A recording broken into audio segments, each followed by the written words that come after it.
नांदेडला संविधान अमृत महोत्सव कार्यक्रम या ठिकाणी संयोजक समितीने आयोजन केलेला आहे।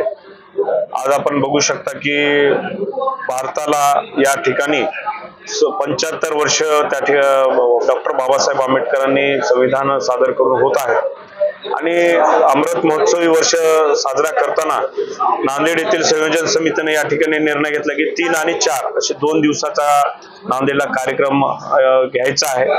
प्रमुख मान्यवर मंडळी बरीचशी त्याच्यामध्ये मार्गदर्शन करतील। 75 वर्ष झाल्यानंतर त्या संविधानाचं सिंहावलोकन या ठिकाणी होणार आहे। त्याच्यामध्ये बुद्धिजीवी वैचारिक लोकांचे विचार त्या ठिकाणी मांडण्यात येणार आहेत। त्यात प्रामुख्याने आमचे माजी न्यायाधीश कोळसे पाटील असतील, गोरक्षण आमचे लोखंडे साहेब असतील, असे प्रमुख मान्यवर 3 तारखेला येणार आहेत। 4 तारखेला एक कार्यक्रम, असे 2 दिवसीय कार्यक्रम संविधान अमृत महोत्सवचा नांदेड येथे होणार। नांदेड येथे 3 व 4 मार्चला संविधान अमृत महोत्सव हा 2 दिवसाचा कार्यक्रम नांदेडच्या सर्व संयोजन समितीने आम्ही घेण्याचं ठरवलेलं आहे। त्या निमित्तानं 2 दिवसाचे भरगच्च कार्यक्रम ठेवलेले आहेत। संविधानाला 75 वर्ष पूर्ण झाले आणि हे 75 वर्ष पूर्ण होत असताना संविधानाला किती खडतर प्रवास करावा लागला आजपर्यंत, आणि याच्या पुढे त्यांचं संविधानाचं भविष्य हे कसं आहे हे आपल्या सर्वांना या परिस्थितीवरून कळत असेल, आणि म्हणून संविधानाचा हा जागर इथे झाला पाहिजे। नांदेडवासियाला या माध्यमातून अनेक बुद्धिजीवी जे साहित्यिक मंडळी आहेत, लेखक मंडळी आहेत, त्यांचे विचार इथं सर्वांना ऐकता आले पाहिजे।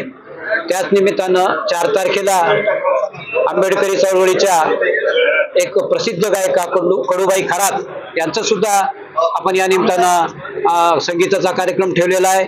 या सर्व कार्यक्रमाला उद्घाटक म्हणून आपल्या नांदेड जिल्ह्याचे लोकप्रिय खासदार प्राध्यापक रवींद्र चव्हाण साहेब आपल्याला लाभलेले आहेत, आणि आजचं विशेष म्हणजे या पत्रकार परिषदेला स्वतः खासदार साहेब उपस्थित आहेत। याच्यावरून आपण या कार्यक्रमाचं तुम्ही मूल्यांकन करू शकता, कारण हा कार्यक्रम एक चांगल्या दर्जेदार आणि चांगल्या वातावरणात आणि नांदेडच्या जनतेला खरंच संविधानाचं महत्त्व कळालं पाहिजे म्हणून स्वतः खासदार साहेब सुद्धा याच्यामध्ये वैयक्तिक लक्ष घालत आहेत, की आजच्या त्यांच्या उपस्थितीतून तुम्हाला कळत असेल। म्हणून मी या निमित्तानं खासदार साहेबांचे पण आभार मानतो की त्यांनी आपल्या बिझी शेड्यूलमधून वेळात वेळ काढून प्रेसला ते स्वतः उपस्थित राहिले, स्वतः संबोधित केलं, म्हणून त्यांचेही मी आभार मानतो। आणि संयोजन समितीचे आमचे स्वागताध्यक्ष राजेश भाऊ पावडे हे स्वतः पूर्ण वेळ देऊन, महेश देशमुख हे समितीचे अध्यक्ष आहेत।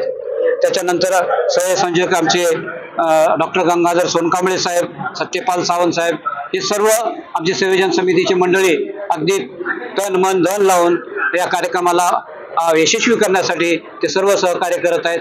आपणही सर्वांनी या कार्यक्रमाला यथोचित प्रसिद्धीचं स्थान देऊन, आताच कोंडे वाटकर यांनी आमच्या बुद्धिस्ट बिहार फाउंडेशनचे ते अध्यक्ष आहेत, त्यांनी आवाहन केलं की हा नांदेड जिल्ह्याच्या स्तरावरचा नाही तर मराठवाडा आणि महाराष्ट्र प्रदेशवरही आपण पेजवर आपण याला प्रसिद्धी द्यावी आणि या कार्यक्रमाला आपण सहकार्य करावं, एवढे मी नम्र विनंती करतो। नमस्कार।